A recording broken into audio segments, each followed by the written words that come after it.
ఢిల్లీ టార్గెట్గా ఉగ్రవాదులు big sketch వేశారు. కారు బాంబు పేలుడు వెనుక సంచలన విషయాలు బయటపడుతున్నాయి. ఎన్ఐఏ దర్యాప్తులో నమ్మలేని వాస్తవాలు వెలువడుతున్నాయి. దేశ రాజధానిలో వరుస పేలుళ్లకు భారీ కుట్ర జరిగినట్టుగా తెలుస్తోంది. 26/11 ముంబై దాడుల తరహాలో ఎర్రకోట, ఇండియా గేట్, ప్రముఖ ఆలయాలు, రైల్వే, మెట్రో స్టేషన్లలో ఒకేసారి పేలుళ్లకు కుట్ర పన్నారు. అనుమానితులు, నిందితుల విచారణలో విషయాలు వెలుగులోకి వచ్చాయి. వరుస పేలుళ్లకు జనవరి నుంచే స్కెచ్ వేసినట్టుగా తెలుస్తుంది. పేలుళ్లకు 200 ఐఈడీలను సిద్ధం చేసే పనిలో ఉన్నట్లుగా కూడా సమాచారం. పేలుడు వెనుక జైషే మహమ్మద్ ఉగ్ర ముఠా ఉన్నట్లుగా ఎన్ఐఏ గుర్తించింది. దీంతో మరింత ముమ్మరంగా దర్యాప్తు చేస్తోంది ఎన్ఐఏ. జమ్మూ కాశ్మీర్, ఢిల్లీ, హర్యానా పోలీసుల నుంచి కేసు డైరీలను తీసుకొని ఎన్ఐఏ విచారిస్తోంది. ఢిల్లీ పేలుళ్ల తర్వాత ఒక్కసారిగా జాతీయ భద్రతా దర్యాప్తు సంస్థ ఎన్ఐఏ చేపట్టిన విచారణలో అనేక వాస్తవాలు బయటపడుతున్నాయి. మొన్న ఫరీదాబాద్ డాక్టర్స్ టెర్రర్ గ్రూప్ ఏదైతే ఉందో అక్కడి నుంచి వెలువడ్డ అంశాల ఆధారంగా ఎన్ఐఏ దర్యాప్తులో అనేక విస్తుగొల్పే అంశాలైతే బయటపడ్డాయి. వాస్తవానికి జమ్మూ కాశ్మీర్, హర్యానా అలాగే ఢిల్లీ ఈ కారిడార్ను చేసుకొని వీళ్ళంతా కూడా కుట్రలకు తెరలేపారన్నది ఎన్ఐఏ అధికారుల వాదన. అది కూడా సరిగ్గా 26/11 సరిగ్గా ముంబై పేలుళ్ల తరహాలోనే దేశ రాజధానిలో వరుస పేలుళ్లకు ఉగ్రవాదులు కుట్రపడినట్లుగా విశ్వసనీయ వర్గాలు సమాచారం అందింది. వీరిలో టార్గెట్ లిస్టులో ఎర్రకోటతో పాటు ఇండియా గేట్ వంటి ఇతర ప్రముఖ కట్టడాలు కూడా ఉన్నట్టుగా దర్యాప్తు వర్గాలను ఉటంకిస్తూ కొన్ని వార్తలైతే వస్తున్నాయి. ఇందుకోసం భారీగా బాంబులు కూడా తయారు చేసినట్లుగా పేర్కొన్నాయి. ఎర్రకోట దగ్గర పేలుడు ఘటనపై ముమ్మరంగా దర్యాప్తు సాగుతుంది. అందులో భాగంగా అనుమానితులు, నిందితులను విచారించి వారి నుంచి కూపీ లాగుతున్నారు. పేలుడు కారణమైన ఈ డాక్టర్స్ టెర్రర్ మాడ్యూల్ వెనుక పాకిస్తాన్ కేంద్రంగా పనిచేస్తున్న జైషే మహమ్మద్ ఉగ్రముఠ ఉన్నట్టుగా ప్రాథమికంగా గుర్తించారు. వరుస పేలుళ్ల కోసం దేశ రాజధానిలో ఉగ్రవాదులు జనవరి నుంచి వ్యూహరచన చేసినట్లుగా విచారణలో తేలినట్టు తెలుస్తోంది. ఈ టెర్రర్ మాడ్యూల్ అత్యంత శక్తివంతమైన 200 ఐఈడీలను సిద్ధం చేసే పనిలో కూడా ఉన్నట్టుగా ఆ దర్యాప్తులో వెల్లడైంది.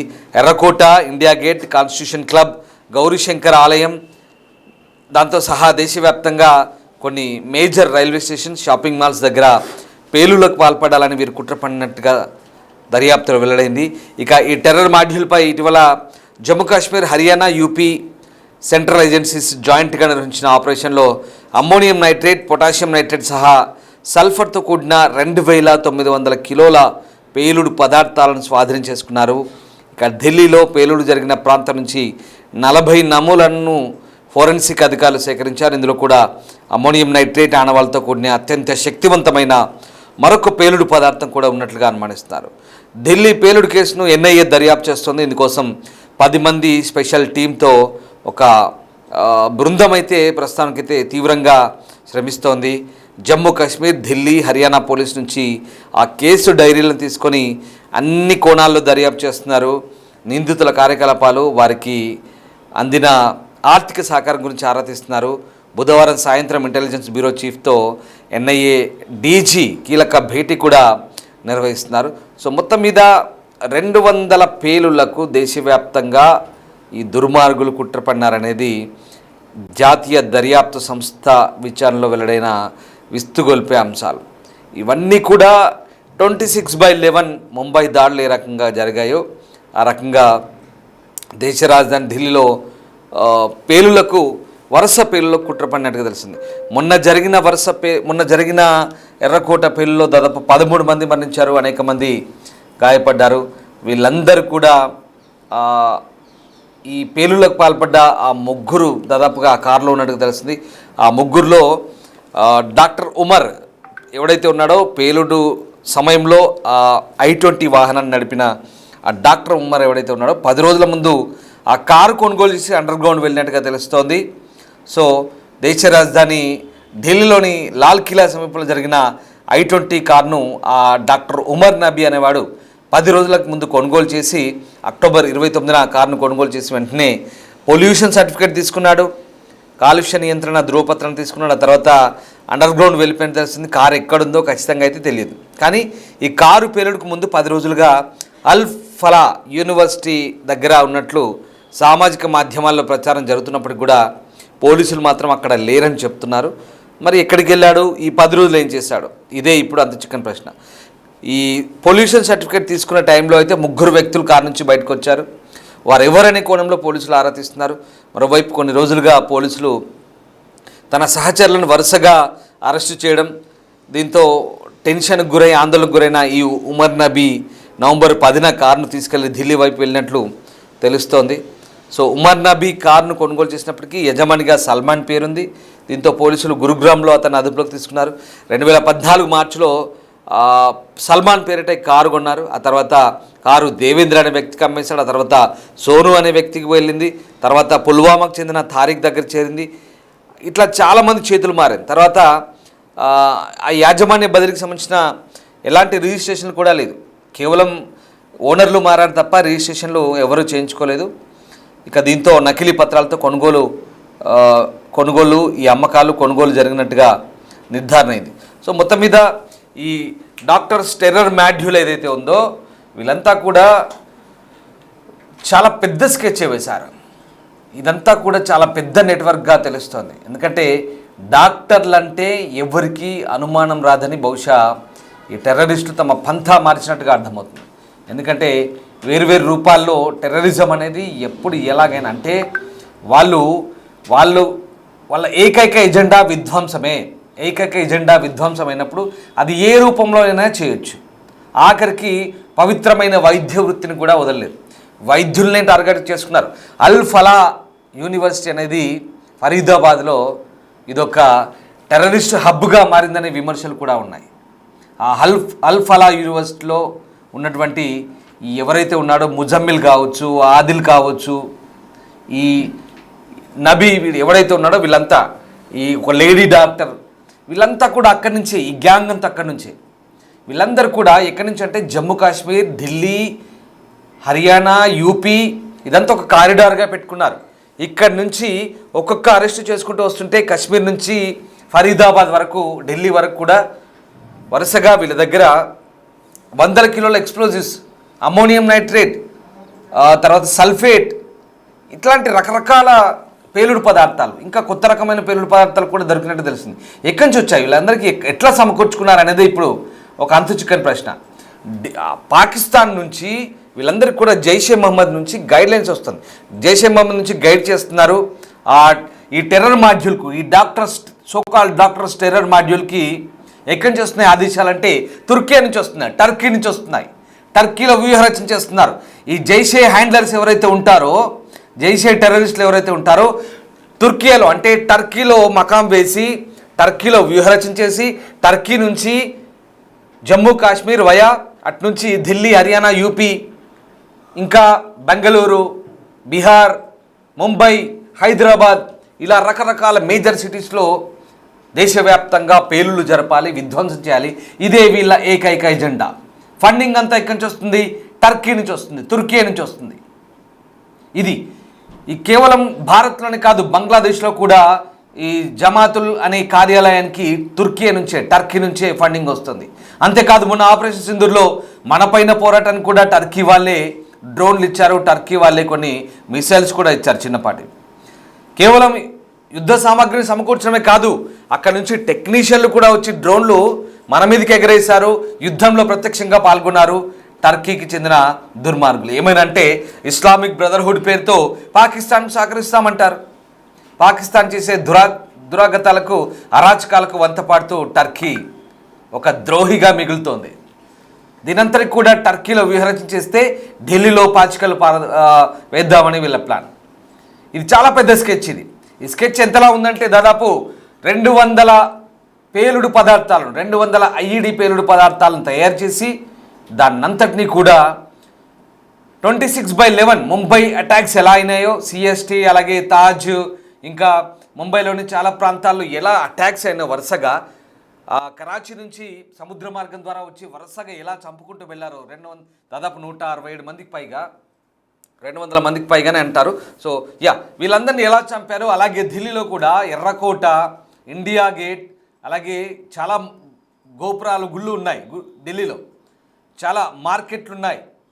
ఇలాంటి ప్రముఖ ప్రదేశాల్లో దేశ రాజధాని నేషనల్ క్యాపిటల్ ఢిల్లీలో వరుస పేలులకు కుట్రలు జరిపారనేది చాలా క్లియర్. ఎప్పుడైతే ఫరీదాబాద్లో వీళ్ళంతా పట్టుబడ్డారో ఆ డాక్టర్ సోకాల్ డాక్టర్ ఎవరైతే ఉన్నారో ఆమె ఆ డాక్టర్ లేడీ డాక్టర్ని పట్టుకున్నప్పుడు ఆమె ఈ జైషే మహమ్మద్ ఉమెన్ వింగ్కి ఆమె ఇండియా చీఫ్ అట.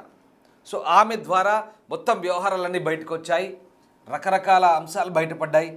అంతెందుకు మన హైదరాబాద్లో రాజేంద్ర నగర్లో దొరికిన ఈ మొయినుద్దీన్ అనే వీడు ఒక డాక్టరే. వీళ్ళందరూ కూడా ఈ డాక్టర్ టెర్రర్ మాడ్యూల్ ఏదైతే ఉందో, డాక్టర్లు అయితే ఎవరికి డౌట్ రాదు, పవిత్రమైన వైద్య వృత్తిలో ఉంటారు, అందరికీ సేవ చేస్తారు, అందరికీ అందుబాటులో ఉంటారు. పైగా ఏదైనా జబ్బు వచ్చినా రోగం వచ్చినా వాళ్ళ దగ్గరికి పోతాం కాబట్టి డౌట్ రాదు ఎవరికి. సో ఆ రకంగా వీళ్ళందరినీ కూడా ఈ రకంగా టెర్రరిస్టులుగా తయారు చేసి డాక్టర్ టెర్రర్ మాడ్యూల్గా తయారు చేసి మన దగ్గర దొరికిన రాజేంద్ర నగర్లో దొరికిన డాక్టర్ అయితే వాడు ఇంకా దారుణం.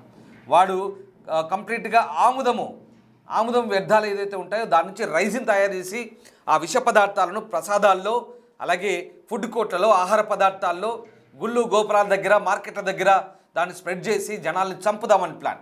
అంటే దుర్మార్గం. ఎక్కడ ఎలాగైనా సరే జనాల్ని చంపాలి, విధ్వంసం చేయాలి, ఇదే వీళ్ళ ఏకైక ఎజెండా. సో ఢిల్లీ, హర్యానా, జమ్మూ కాశ్మీర్ పోలీసుల నుంచి ప్రస్తుతం ఎన్ఐఏ దర్యాప్తులో ఇవన్నీ కూడా విస్తుగొల్పే అంశాలు బయటపడ్డాయి. ఈ మొత్తం అంశాలని ఒక్కసారిగా క్రోడీకరించుకొని వీళ్ళంతా కూడా ఈ మొత్తం పేలులకు ఢిల్లీని కేంద్రంగా చేసుకొని దాదాపు 200 ఐఈడీలను తయారు చేసి పేలులు జరుపుదామని ప్లానింగ్ వేసుకున్నట్టుగా తెలుస్తుంది. సో మొత్తం మీద ఈ మొత్తం వ్యవహారానికి సరిగ్గా వ్యూహరచన అంతా కూడా ఓవరాల్గా టర్కీ నుంచి జైషే హ్యాండర్లతో సమావేశమై కుట్రకు తుదిరూపించినట్టు కూడా దర్యాప్తులో వెల్లడైంది. వాస్తవానికి దీపావళి పండుగ సమయంలోనే జనసమ్మర్దం ఉన్న ప్రదేశాల్లో దాడులు చేయాలని ప్లాన్ చేసినప్పటికీ అది ఫెయిల్ అయింది. తర్వాత ఇప్పుడు చేశారు, మొన్న చేశారు. ఇప్పుడు ఇది 10వ తారీఖున దీపావళి రోజే చేద్దాం అనుకున్నారు, కానీ కుదరలేదు. సో 10వ తారీఖున చేద్దాం అనుకున్నారు. 10వ తారీఖున వాస్తవానికి అది రవాణా చేస్తుండగా దాని రవాణాకు చేస్తుండగా పేలిపోయిందని కొన్ని వాదనలు ఉంటే, పక్కాగా అది ఒక ఆత్మాహుతి బాంబర్గానే మనకు అర్థమవుతుంది, ఆత్మాహుతి దాడిగానే అర్థమవుతుంది. అందులో ఉన్న నబీ ఎవడైతే ఉన్నాడో సరిగ్గా సిగ్నల్ దగ్గర రాగానే కారును నెమ్మదిగా పోనిచ్చు. ఇంకా అక్కడ దగ్గరలోనే ఈ ఎర్రకోటకు దగ్గరలోనే ఒక మందిర్ ఉంది, మసీద్ ఉంది, ఒక గురుద్వారా ఉంది, ఇవన్నీ ఉన్నాయి. అంటే జనసబద్ధం చాలామంది ఉన్నారు. అప్పటిదాకా 3 గంటలు తిరిగాడు వాడు.